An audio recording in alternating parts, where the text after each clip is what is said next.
Glorious coaching centre के YouTube channel पे एक बार आपका फिर स्वागत है। मैं आपका मित्र ताज। आज से हम शुरुआत करने वाले हैं 2021 के लिए। जी हाँ दोस्तों, आज से हमारा मिशन स्टार्ट हो रहा है 2021। जी हाँ दोस्तों, इसमें आज से हम स्टार्ट करेंगे हिंदी शिक्षण शास्त्र के व्याकरण सेशन को। जी हाँ दोस्तों, यदि आप सीईटी एग्ज़ाम देने वाले हैं या किसी अन्य कंपटीशन एग्ज़ाम की तैयारी कर रहे हैं, उस उद्देश्य से भी ये हमारा टॉपिक आपके लिए महत्वपूर्ण रहने वाला है। तो इस सेशन के अंतर्गत हम लोग पढ़ने वाले हैं वर्ण विचार। जी हाँ दोस्तों, अगर हिंदी भाषा की बात करें तो हिंदी भाषा भारत की एक राज्य भाषा और राष्ट्रभाषा के रूप में भी जानी जाती है। तो किसी भी भाषा को समझने के लिए और उसमें एक गुणवत्ता लाने के लिए उसके व्याकरण की जानकारी हमारे पास होना बहुत ही ज़रूरी है। तो उस व्याकरण की जानकारी को वृद्धि करने के लिए हमको हिंदी व्याकरण का ज्ञान होना ज़्यादा ज़रूरी है। जब हिंदी व्याकरण की बात करें तो हिंदी व्याकरण के जो प्रारंभ होता है, जहाँ हम शुरुआत कहते हैं, वो हमारा वर्ण विचार से ही होता है। वर्ण विचार करने का मतलब होता है अक्षर, इसको अंग्रेजी में लेटर करते हैं, वहीं से हमारा प्रारंभ होता है। तो इस सेशन में हम लोग बात करेंगे आखिर भाषा के जो 3 पार्ट्स होते हैं, जिसमें हम लोग वर्ण विचार, शब्द विचार एवं वाक्य विचार के बारे में जानते हैं। तो सबसे पहला स्टेप जो हमारा आता है वो हिंदी व्याकरण में, वो वर्ण विचार में आता है। तो आइए सेशन की शुरुआत करते हैं बिना समय गंवाते हुए। और वीडियो के आगे बढ़ने से पहले एक रिक्वेस्ट आपसे है, यदि हमारे चैनल पर आप पहली बार विजिट कर रहे हैं तो हमारे चैनल को सब्सक्राइब करेंगे, साथ ही बेल आइकन भी प्रेस करेंगे, ताकि आप तमाम सीईटी के एग्जाम के दृष्टिकोण से लगातार आप अप टू डेट रहेंगे। तो आइए शुरू करते हैं वर्ण विचार। दोस्तों, आज हम पढ़ने वाले हैं वर्ण विचार। तो वर्ण विचार क्या है? देखिए, वर्ण विचार का परिभाषा की बात करें तो हिंदी व्याकरण को हम 3 विभाग होते हैं, मतलब 3 भाग में बांटते हैं। एक आम तौर पर हमने बात किया वर्ण विचार होता है, शब्द विचार होता है एवं वाक्य विचार होता है। जी दोस्तों, 3 भाग में बांटते हैं। अगर आपसे पूछा जाए कि हिंदी व्याकरण को हम कितने भाग में बांटते हैं, तो आप क्या कहेंगे कि हिंदी व्याकरण को हम 3 भाग में बांटते हैं। एक आपका वर्ण विचार हो गया, जो आज हम पढ़ने वाले हैं, शब्द विचार एवं वाक्य विचार होते हैं। वर्ण विचार हिंदी व्याकरण का पहला भाग है, जिसमें भाषा की मूल इकाई ध्वनि तथा वर्ण पर विचार किया जाता है। कहने का मतलब वर्ण क्या है? वे किसी भी भाषा की, या अगर हम अंग्रेजी की बात करें तो उसमें भी लेटर ABCD होता है ना अंग्रेजी में, इसी को हम लोग वर्ण कहते हैं। ये अंग्रेजी के वर्ण हो गए। उसी प्रकार के उर्दू के होता है अलिफ बे ते, ये सब उर्दू के वर्ण हुए। तो कहने का मतलब वह अलग अलग भाषा में अलग अलग प्रकार के वर्ण होते हैं, जो उस भाषा के मूल आधार और कहें तो उसका एक बुनियादी होता है। ठीक है, तो इसमें हम लोग वर्ण विचार के बारे में पढ़ेंगे। वर्ण क्या होता है? अब सवाल यहाँ से उत्पन्न होता है, वर्ण क्या होता है? देखिए, वर्ण आप लोग बचपन से ही पढ़ते आए हैं। आपने वर्णमाला भी पढ़ा होगा, क ख अ, ऐसे बुक अपने प्राइमरी स्तर में भी पढ़ा होगा। आप अध्यापक बनने जा रहे हैं तो अब ज़्यादा बेहतर से उसको समझिएगा। देखिए, वर्ण जो होता है वो किसी भी भाषा के, अब हिंदी की भाषा के नहीं, वर्ण सब, देखिए सब भाषा में वर्ण अलग अलग प्रकार के होते हैं, वो सब में अलग अलग पाए जाते हैं। तो वर्ण जो है वो भाषा की सबसे छोटी इकाई है, जिसके और टुकड़े नहीं किया जा सकते, जैसे में अ क ग ब आदि। यानी कहने का मतलब वर्ण उस छोटी मूल आप ये ध्वनि है जिसका हम खंड या टुकड़ा नहीं किया जा सकता है। ठीक है, और हिंदी भाषा में कुल वर्ण की बात करें तो कुल वर्ण कितना है? ये 52 होता है। यानी नंबर ऑफ वर्ण की बात करें तो टोटल कितना होता है? 52 होता है। ठीक है, अब वर्णमाला। जी दोस्तों, आप जानते होंगे वर्णमाला किसे कहते हैं। तो वर्णमाला क्या होता है? अगर हम वर्णों के समूह को अगर एक निश्चित रूप में, एक क्रमबद्ध में, जैसे आपने किताब में पढ़ा होगा अ आ, उसके बाद में फिर ए ऐ, फिर क ख, इस प्रकार से पढ़ा होगा। तो यही कहने का मतलब हुआ, अगर हम वर्णों को एक समूह में और व्यवस्थित रूप में अगर उसको व्यवस्थित कर देते हैं तो वही हमारा वर्णमाला कहलाता है। जैसे कि पहले स्वर्ण आएगा, फिर व्यंजन आएगा, फिर अंतस्थ व्यंजन, फिर आपका स्पर्श व्यंजन आएगा, फिर अंतस्थ व्यंजन आएगा, फिर उष्म व्यंजन आएगा, फिर संयुक्त व्यंजन आएगा। तो एक क्रमबद्ध, यानी कहने का मतलब हुआ अगर वर्णों को हम एक क्रमबद्ध में अगर सरिया देते हैं तो वही हमारा क्या कहलाता है? वर्णमाला कहलाता है। ठीक है, अब वर्ण के भेद की बात करें, आमतौर पर आप जानते भी होंगे कि वर्ण के 2 भेद होते हैं, जो कि ये सार्वजनिक है और सब लोग जानते हैं कि वर्ण कितने भेद हैं? 2 भेद होते हैं। कितने वर्ण के भेद होते हैं? 2 भेद होते हैं। एक आपका स्वर्ण, जिसको हम लोग वॉवेल कहते हैं, एक हमारा क्या आता है? व्यंजन, जिसको हम लोग कॉन्सोनेंट कहते हैं। वर्ण कितने भेद होते हैं? 2 भेद होते हैं। अब स्वर्ण किसे कहते हैं? अब देखिए, स्वर्ण के बारे में भी जानते होंगे। स्वर्ण क्या होता है? स्वतंत्र होता है। क्या होता है? स्वर्ण क्या होता है? स्वतंत्र होता है, और इसमें हमको किसी दूसरे वर्ण की सहायता लेनी नहीं पड़ती है। देखिए, परिभाषा में जो लिखा है, ऐसे वर्ण जिसका उच्चारण स्वतंत्र होता है वे वर्ण स्वर्ण कहलाते हैं। जो फ्री हो, जिसको बोलने के लिए हमको किसी अन्य वर्ण की सहायता नहीं लेनी पड़ती है, उसको हम स्वर्ण कहते हैं। स्वर्णों का उच्चारण करते समय हम केवल होठ एवं तालु का उपयोग करते हैं, और हिंदी भाषा में कुल जो स्वर्ण है वो 11। ये सवाल आपसे सीटी में पूछे गए थे कि हिंदी वर्णमाला में या हिंदी भाषा में कुल जो स्वर्ण है वो कितने हैं? 11 है। ठीक है, इस प्रकार है अ आ है, फिर हर्षी दीर्घी है, हर्षु दुर्गु है, री ए ऐ ओ औ है। देखिए, यहाँ पर एक कन्फ्यूजन हो हो जाता है बहुत सारी चीज़ को। आप हिंदी वर्णमाला बुक देंगे तो वहाँ पर आपको अनुस्वार और ये विसर्ग दिया रहता है, ठीक है। तो ये दोनों जो आपका है ना वो आपका स्वर नहीं बल्कि इसको अयोगवाह कहते हैं। क्या कहते हैं इसको? अयोगवाह कहा जाता है, ठीक है। इसको आप माइंड में सेट रखिएगा कि अनुस्वार जो है और विसर्ग जो है वो आपको अयोगवाह के अंतर्गत आता है। लेकिन अब हिंदी वर्णमाला की किताब देखेंगे तो इसमें दोनों में क्या है, संयुक्त रूप से दिया रहता है। तो इसको आप क्या कहिएगा, स्वर्ण वर्ण नहीं कहिएगा बल्कि अयोगवाह कहिएगा।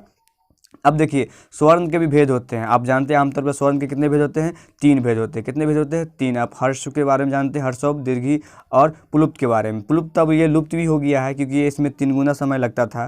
तो पहले हम लोग हर्ष जानते हैं, जैसे बिना मात्रा वाला समय, जैसे अ इसमें कोई मात्रा नहीं है, फिर ये हर्ष इसमें कोई मात्रा नहीं है, फिर ये हर्ष, ये इसमें कोई मात्रा नहीं, इसी को हर्ष व्यंजन कहा जाता है। दीर्घ का मतलब क्या होता है? जिसमें अ प्लस में अ जोड़ दिए तो आ बन गया, ये हमारा दीर्घ में आता है। और ठीक है, और प्लुप्त जो होता है ये संस्कृत में यूज होता था पहले, लेकिन अब यहाँ पर यूज नहीं होता है बल्कि इसमें 3 गुना समय लगता था। अब बारी बारी से जानते हैं कि हर्ष क्या है।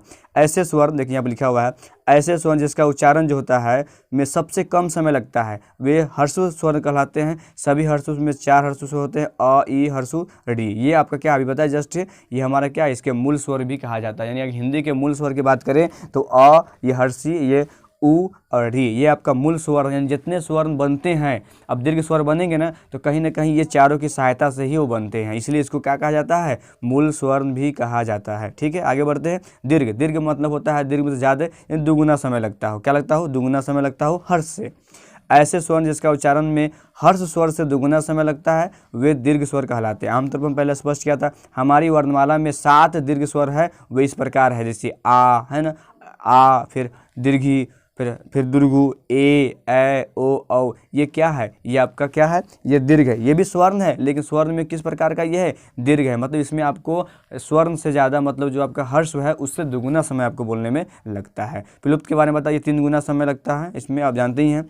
ऐसे स्वर्ण जिसके उच्चारण में हम हर्ष स्वर से 3 गुना अधिक समय लगता है वे दीर्घ स्वर्ण से थोड़ा ज़्यादा समय लगता है। प्लुप्त स्वर्ण या चीज़ आपको एस करके लिखा रहेगा, जैसे में राम, फिर ओम, यानी इस प्रकार से आप बोलते हैं थोड़ा लंबा समय लगता हो। ऐसा शब्द पहले संस्कृत में प्रयोग होते थे, हिंदी व्याकरण में इसका प्रयोग नहीं होता है। लेकिन अगर हम आवाज़ और समय के अनुसार बात करें तो सबसे ज़्यादा लगता है प्लुप्त में, उसके बाद में आपको दीर्घ स्वर्ण में, उससे भी कम लगता है आपका स्वर्ण यानी हर्ष में लगता है, ठीक है। अब बात करेंगे व्यंजन यानी कंसोनेट। कंसोनेट क्या है? व्यंजन की बात करें, ऐसे वर्ण जिसका स्वतंत्र उच्चारण नहीं होता है एवं उनको बोलने के लिए स्वर्णों की सहायता लेनी पड़ती है। यानी कहने का मतलब हुआ व्यंजन को बोलने के लिए हमको स्वर्ण की आवश्यकता पड़ती है और बिना स्वर्ण की सहायता से हम व्यंजन को नहीं बोल सकते हैं। वर्णमाला में अगर कुल व्यंजन की बात किया जाए तो 33 है। याद रखिएगा, इसको नोट डाउन कीजिएगा कॉपी में कि वर्णमाला में जो कुल जो स्वर्ण है वो कितना है? 33 है। जैसे में क, च, त, टप आदि आपके क्या है? व्यंजन के उदाहरण है। अब देखिए, आप अब आगे देखिए, जब तक व्यंजनों में स्वर नहीं जुड़ता है तब तक उनके नीचे हलंत लगा होता है। हलंत मतलब होता है आधा। हलंत का चिन्ह क्या होता है? आधे। इसमें देखिए आप, कप हलंत है, चप हलंत है, छप हलंत है, जप हलंत है, झप हलंत। यानी कहने का मतलब हुआ ये सब के सब व्यंजन है और ये स्वर्ण रहित है। अगर क हलंत लिख दिए तो ये क्या हुआ? ये इसमें व्यंजन शामिल नहीं है। लेकिन हम जब इसे क लिखते हैं, अगर हम डायरेक्ट अगर बात करें, देखिए हम क लिखे तो क लिखने का मतलब हुआ ये क हलंत और धन में अ, ये दोनों के सहयोग से क्या बनता है? पूरा क बनता है। इसलिए हम कहते हैं कि व्यंजन को बोलने के लिए स्वर्ण की आवश्यकता 100% ही होती है, ठीक है। अब व्यंजन के प्रकार उसकी बात कर लेते हैं। व्यंजन के 3 प्रकार होते हैं। स्पर्श व्यंजन होता है आपका, फिर अंतस्थ व्यंजन होता है और संयुक्त व्यंजन होता है। क्या होता है? अंतस्थ व्यंजन होता है, फिर उसमें व्यंजन होगा और एक आपका जो होता है वो संयुक्त व्यंजन भी होता है। तो पहले हम जानते हैं कि स्पर्श व्यंजन क्या है। स्पर्श मतलब होता है छूना, नाम से स्पष्ट है। स्पर्श का अर्थ होता है छूना होता है ऐसे व्यंजन जिनका उच्चारण करते समय जीभ, कंठ, तालु, मूर्धा, दांत अथवा ओष्ठ जो है हमारा ओष्ठ जिसको लिप्स बोलते हैं को स्पर्श करती है, उन्हें स्पर्श व्यंजन कहते हैं। कुल स्पर्श जो होता है 33 व्यंजनों में से 25 स्पर्श व्यंजन। लेकिन इसे क्लियर कर देते हैं कि अगर आपसे सवाल पूछा जाए कि कुल स्पर्श व्यंजन कितने हैं तो 25 है। 25 है, क्या है? हमारा स्पर्श व्यंजन है। लेकिन टोटल व्यंजन की बात करें तो हमारा 33 है। अगर टोटल व्यंजन आपसे पूछा जाए तो 33 बोलिएगा, लेकिन आपसे पूछा जाए हमारे स्पर्श व्यंजन कितना है, तो 25। ठीक है, अब इसको बांटा गया आपको वर्ग में, कितना वर्ग में बांटा गया है, 5 वर्ग में बांटा गया। 5 वर्ग को हम जानते हैं। देखिए अगर हम बात करें स्पर्श व्यंजन कितने होते हैं, 25 होते हैं। कितने होते हैं, 25 होते हैं। इसको बांटा गया क वर्ग में, बांटा गया च वर्ग में, ट वर्ग में, त वर्ग में, प वर्ग में। यानी कहने का मतलब हुआ क से लेके, अगर बात करें इसमें 5 है, इसमें 5, इसमें 5, इसमें 5, इसमें 5, यानी 5 गुने 5 करते कितना होता है, 25 होता है। यानी कुल जो हमारा स्पर्श व्यंजन है वो 5 है, क से लेके म तक, ये आप याद रखिएगा। उसके बाद में अंतस्थ व्यंजन आता है। कहाँ आता है, अंतस्थ व्यंजन आता है। अंतस्थ व्यंजन का मतलब हुआ, अंतः का मतलब होता है भीतर। ऐसे व्यंजन जो उच्चारण करते समय हमारे मुख के भीतर ही रह जाते हैं, वे व्यंजन अंतस्थ व्यंजन कहलाते हैं। कुल 33 व्यंजनों में से 4 अंतस्थ व्यंजन हैं। यानी बात करें कि अंतस्थ व्यंजन कितना है, तो हमारे 4 कौन कौन है, य है, र है, ल है और व है। इसको याद रखिएगा, आपसे पूछा जाएगा अंतस्थ व्यंजनों की संख्या कितनी है, 4 है। कौन कौन है, तो य है, र है, ल है और व है। ठीक है, आगे बढ़ते हैं।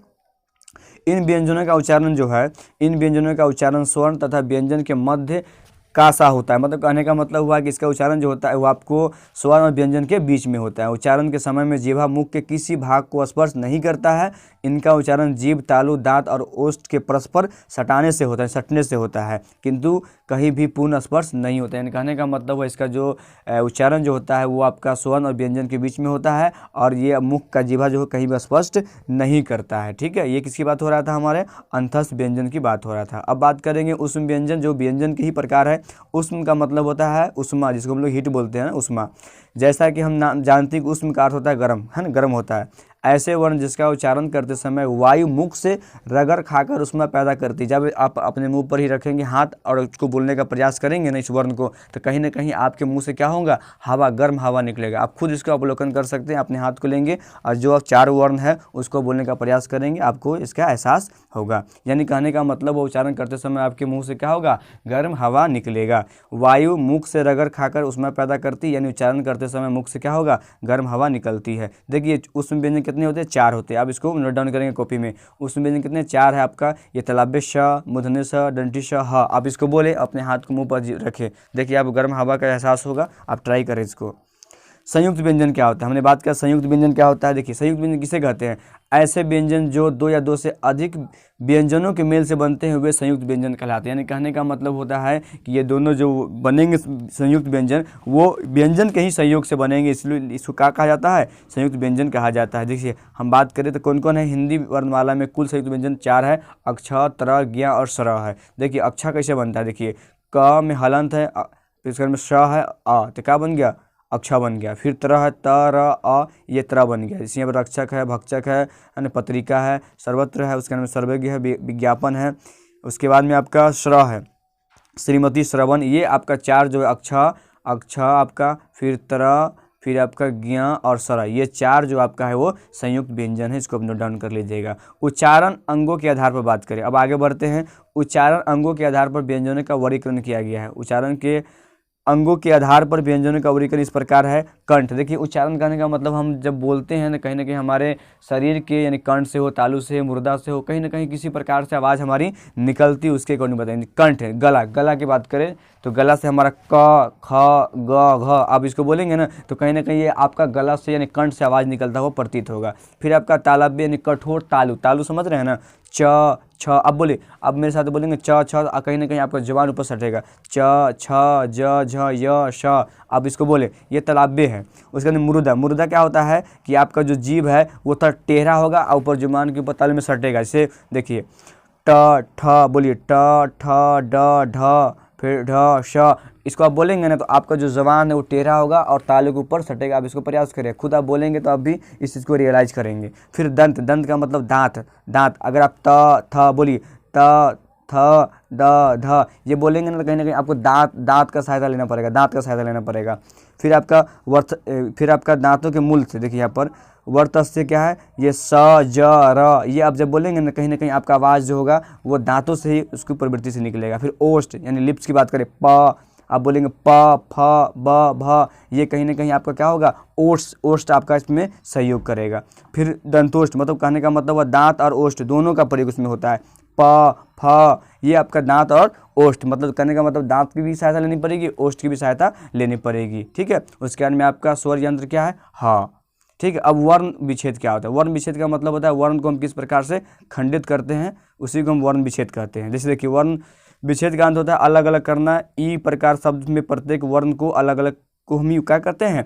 वर्ण विच्छेद कहते हैं। आप संधि विच्छेद के बारे में भी जानते होंगे। जैसे कि लड़का, तो हलंत में ल अ जब मिला तो मुकम्मल ल बना, फिर उसके अंदर ड अ बना, फिर ड बना, क आ, तो लड़का बन गया। उसके अंदर छात्रा है, फिर गणेश है, फिर चूक है। ये सब के सब क्या है? इसके वर्ण विच्छेद है। फिर आगे बढ़ते हैं। वर्ण विचार से संबंधित यदि आपको कोई भी सवाल या सुझाव हो तो आप उसे नीचे कमेंट में लिख सकते हैं। तो ये हमारा अंतिम सेशन रहा। फिर नेक्स्ट वीडियो में आएंगे तो इससे आगे हम आपसे बात करेंगे। तो आई होप कि आप इसको समझ गए होंगे, और इससे संबंधित जो भी सवालात अगर आपके मस्तिष्क में उभरते हैं तो हमारे कमेंट बॉक्स में आप लिखेंगे, आपको फ़ौरन ही उसका जवाब दिया जाएगा। तब तक के लिए इतना ही, मुझे दीजिए आज्ञा। जय हिंद, जय भारत।